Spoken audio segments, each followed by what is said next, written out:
Блокування фінансування під прикриттям неіснуючого конкурсу. Міністр реінтеграції тимчасово окупованих територій Олексій Резніков в ефірі нашого телеканалу назвав ті компанії, які, за його словами, начебто претендують на 50 мільйонів бюджетних гривень. Це гроші, які були виділені з держбюджету на підтримку телеканалу АТР. До урядовця вдалося додзвонитися вчора в ефірі програми «Прайм Муждабаєв». Міністр Олексій Резніков заявив, що це Чорноморська телерадіокомпанія та навіть Крим Реалії. А телеканал АТР, на думку Резнікова, може претендувати на половину цих грошей.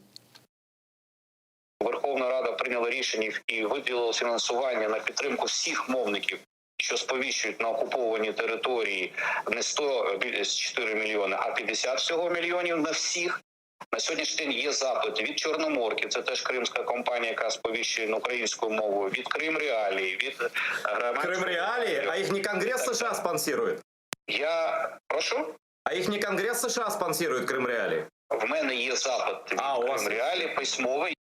Така заява урядовця здивувала головного редактора Крим Реалії. Компанія фінансується Конгресом Сполучених Штатів, а брати кошти з інших держав забороняє американський закон. Друзі, колеги, щоб уникнути хибних трактувань і зайвих запитань, як головний редактор Крим Реалії одразу поясню, що редакція Крим Реалії «Радіо Свобода» не зверталася до Міністерства з питань реінтеграції тимчасово окупованих територій України із запитами на фінансування з програми, яка спрямована на підтримку єдиного кримсько-татарського телеканалу АТР. Також не плануємо цього робити. Одиночний мовчазний пікет на підтримку АТР. До Харківської обласної міської ради вийшов чоловік із закликами забезпечити фінансування єдиному кримсько-татарському телеканалу. Звернення були написані на листках, а чоловік був одягнений лише у вишиванку та шорти. Таким незвичайним чином чоловік вирішив підтримати кримських татар. Він пояснив це тим, що повертає борг, те тепло, яке український Крим дарував йому до російської окупації. Активіст навіть звернувся до президента Володимира Зеленського, щоб той не розповідав про те, як би захищав Крим у 2014 році. На інших листах були гасла «Сейф АТР», «Голос Криму має бути в ефірі» та «Наша перемога починається з захисту патріотичних телеканалів». Кримсько-татарський народ довів, що він є єдиною надійною опорою України в окупованому Криму. Голова Конституційного суду Литовської Республіки Даніус Жалімас виступив на захист АТР. Він наголосив, що телеканал виконує державну місію, будучи джерелом правдивої інформації для окупованого півострова. Тому втратити АТР означає зробити великий крок назад на шляху по деокупації Криму. Я думаю, як по Конституції Литви, так і по Конституції України государство должно способствовать развитию своего информационного пространства, должно способствовать той некоммерческой миссии таких телеканалов, как АТР, которые на самом деле осуществляют и государственные задачи. Я думаю, что телеканал АТР является символом крымско-татарской борьбы за свободу на своей исторической родине, символом и самой Украины, которая борется за оккупацию Крыма.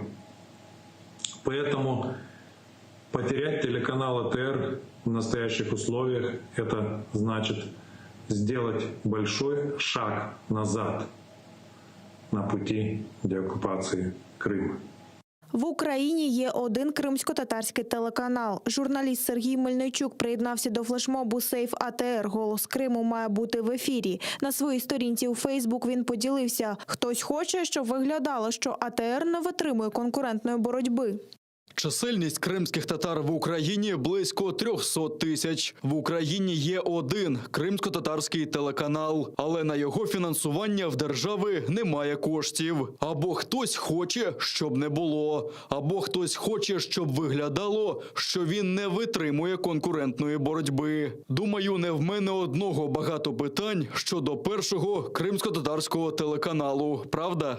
Захистимо голос кримських татар. Брати Капранови записали відео на підтримку першого кримсько-татарського телеканалу. Вони зазначили, що АТР треба захищати не тільки тому, що це інформаційна зброя у війні з окупантами.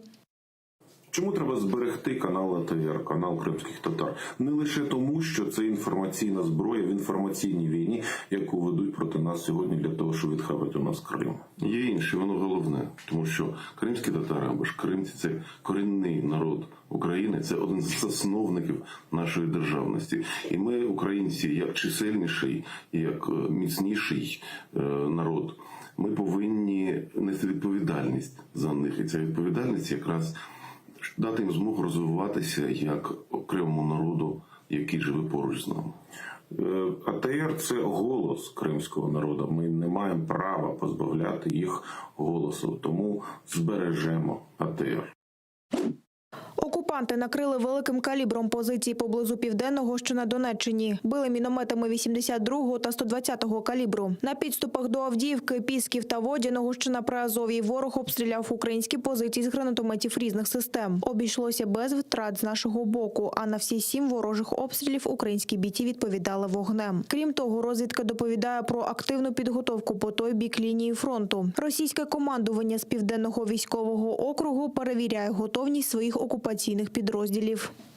Проводиться комплекс заходів у рамках тижня бойової та мобілізаційної готовності, у тому числі звірка так званого приписного особового складу у військових комісаріатах окупаційних адміністрацій. Крім того, противник приділяє особливу увагу підготовці артилерійських та мінометних підрозділів та здійснює уточнення цілей на передових позиціях підрозділів об'єднаних сил зі складанням бойових графічних документів. Ще 16 російським телеканалам заборонили трансляцію у Латвії. Про це у своєму твіттері написав глава Національної ради Латвії з електронних ЗМІ Іварс Аболінч. Серед виключених зі списку трансляцій телеканалів, зокрема РЕН-ТВ Балтік та НТВ Мір. Офіційною причиною рішення назвали те, що Національна рада не знає, хто представляє ці телеканали в Латвії, та чи хотіли би вони продовжити транслювати. Як АТР повідомляв раніше, також в Латвії з 15 лютого тимчасово припинить мовлення пропагандистський телеканал «Росія РТР». Національна рада з електронних медіа зафіксувала розпалювання ненависті по відношенню до України, тому заборонили їм трансляцію на рік.